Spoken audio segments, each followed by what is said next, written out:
ராதே கிருஷ்ணா. இன்று யுகாதி திருநாள், இந்த கலியுகத்தினுடைய ஆதி நாள்.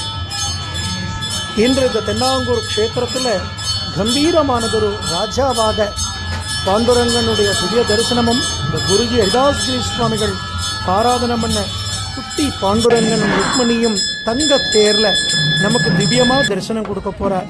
சுவாமியை நல்லா பிரார்த்தனை பண்ணிக்கோங்க. நிறைய பாகவதாளோட நாம சங்கீர்த்தனம் பாடி அவர் அனுபவிக்கக்கூடிய பாக்கியம். ராதே கிருஷ்ணா, ராதே கிருஷ்ணா. ஜெய் குருஜி.